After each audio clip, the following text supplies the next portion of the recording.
Bonjour,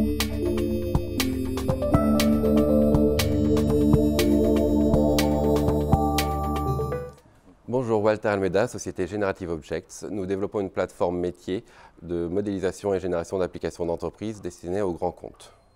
Et Sébastien Robert, je dirige TopAnnonce, qui est une marque du groupe Spire. Notre relation consiste en un partenariat au cours duquel nous fournissons des licences de développement aux équipes de TopAnnonce. Alors en fait c'est assez simple, à TopAnnonce on cherchait un moyen de développer plus rapidement des back-office, puisqu'on développe, donc TopAnnonce est un site de petites annonces généralistes, on développe des front-office, donc des sites web, on développe des applications mobiles et on développe des back-office métiers de modération, de service client. Et on cherchait un moyen de concentrer les développeurs sur des front-office et des applications mobiles et d'externaliser le développement des back-office et d'une manière beaucoup plus rapide. Et c'est comme ça qu'on a trouvé la solution de Walter qui permet de générer des back-office quasiment à la volée. Alors ce partenariat nous apporte la possibilité de tester notre concept et notre produit dans le contexte d'une grande entreprise. Ça nous permet de faire évoluer notre plateforme au fur et à mesure de l'évolution des besoins de notre client. Et ça nous permet d'avoir une vraie première relation avec une PME d'ampleur.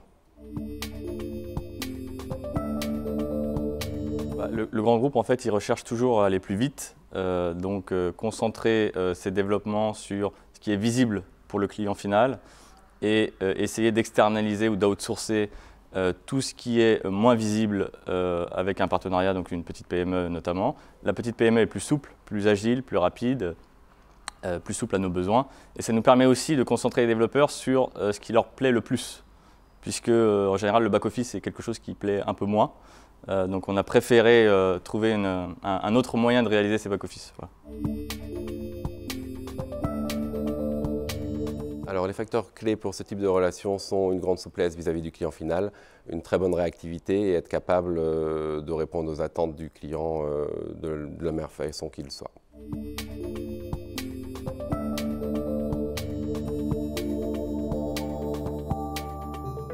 Un conseil est de trouver vraiment les bons interlocuteurs, donc cela peut passer par beaucoup de relationnel et un réseau, éventuellement certains organismes qui vont vous permettre de rentrer en contact avec les personnes intéressées et visionnaires. Et je pense que ce qui est important pour compléter, c'est de procéder par test and learn, c'est-à-dire démarrer par un proof of concept, et puis donc petit projet, et puis faire grossir le projet, faire évoluer le projet au fur et à mesure. Pas tenter de démarrer par un très gros projet, ça permet de tester le partenariat et la solidité.